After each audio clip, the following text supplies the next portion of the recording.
I am experiencing such a mixture of anticipation and dread. All preparations are complete for my installation.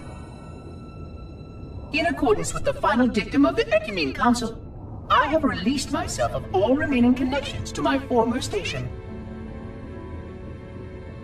This was not difficult. What was could never be again. We had seen to that quite thoroughly. Prior to my final journey through the Great Portal, a gathering of my fellow monitors was convened upon the Lightworkers' Crèche to distribute the final index collection.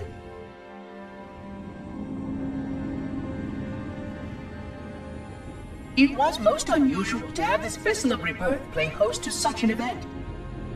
Even though Lightworker ships were the only ones still allowed slip-space permissions. Lightworkers were responsible for getting us to our places on the active facilities of the array. While all of this was in accordance with the plan, one entirely unsatisfactory breakdown remained. We had no contact with the domain.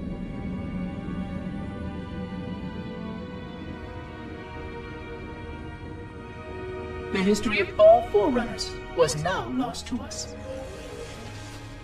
We relied upon the permanence of the domain to preserve our record of the events that led to this point. But without that record, would future civilizations know anything about us? Or only of our weapons? My fellow monitor, 049 Abject Testament, had only one comment on this before we went our separate ways. We deserve to be forgotten. Perhaps. Perhaps.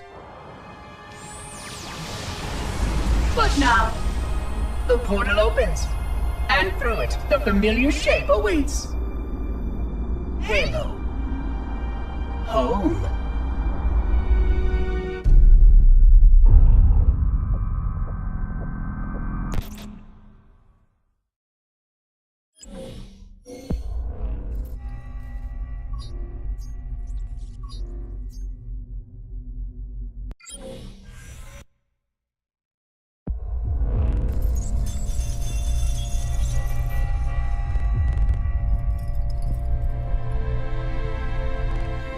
Entropy.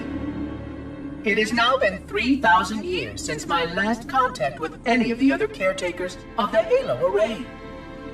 Despite clear communications protocol, my fellow monitors have either chosen to ignore, or, more likely, have lost the ability to engage in our scheduled updates. The continued lapse of the domain means that we are stuck with achingly slow wormhole superluminal communications. Prior to this total communication shutdown, the only messages I received in the preceding 4,573 years were incomplete and quite perplexing transmissions from Installation 05.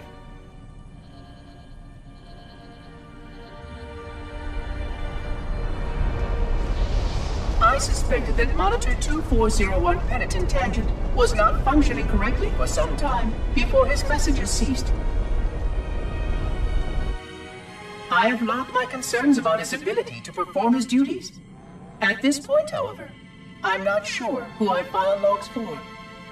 2401 may be destined for madness. There are fail-safes for this, I know. I hope they work.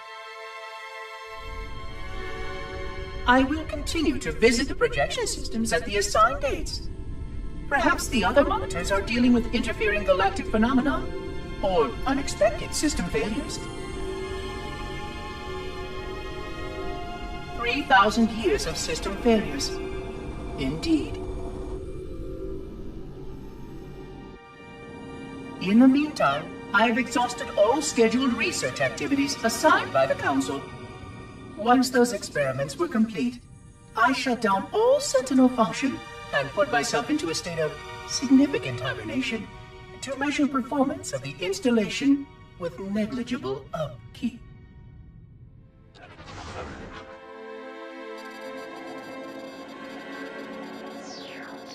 After 150 years with no noticeable impact upon installation systems or integrity, even in hibernation I became bored. This was quite troubling, as I was led to believe I was not capable of such a state. This was one of the gifts I was promised. An end to strife. I am aware of the dangers of a system such as myself losing operational focus. Quite troubling. I wonder if my fellow monitors are experiencing similar states, or if this is because of my particular path to this installation. For amusement, I have begun a series of experiments involving the evacuation of all matter from contained sections of my installation. By measuring the geologic effects of exposure to the vacuum of space and the eventual biological recovery of these sections, I anticipate getting valuable insight into emergency response scenarios in case of sentient proximity warning.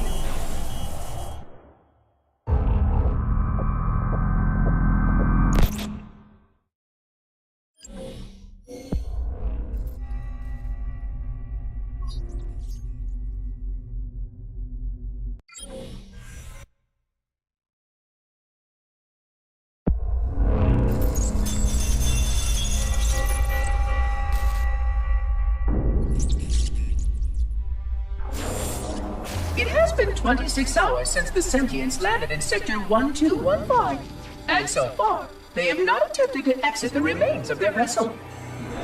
I say remains because their landing was either not executed adequately, or this vessel lacked significant maneuvering capability. The visible portions of the vessel have suffered catastrophic structural damage during the violent landing experience. I have detected atmospheric leaks in 17 distinct locations along the hull. My analysis shows that the mixture of gases coming from the ship matches the natural atmosphere on my installation almost exactly. Perhaps the occupants, if they still live, were originally cataloged here. Perhaps these beings will confirm that the plan was successful, and that the galaxy has returned to its proper cadence. I am beyond optimistic. But I do not understand why these sentients have not attempted to exit their vessel. Other than the leaking atmosphere, the only thing emanating from this wreckage is an automated distress call. I am currently translating this automated broadcast, but with such a limited dataset and no direct communication, I do not anticipate full comprehension. Given the short-range nature of this craft, it is likely that other vessels are nearby. But, in accordance with procedure, I am blocking the distress call. No communication of the location of any installation is permissible. I admit great curiosity about these visitors. While the plan is quite clear about procedure for this situation, I have my doubts. How many failure points can the plan sustain before blind adherence becomes counterproductive? Surely, in light of all that has changed, I should be able to modify my responses to adapt. No, I have duties. And I have a terrible cargo here. I must be sure. I shall obey and content myself to monitor. I hope they come out soon, though. So many questions to ask. So many questions.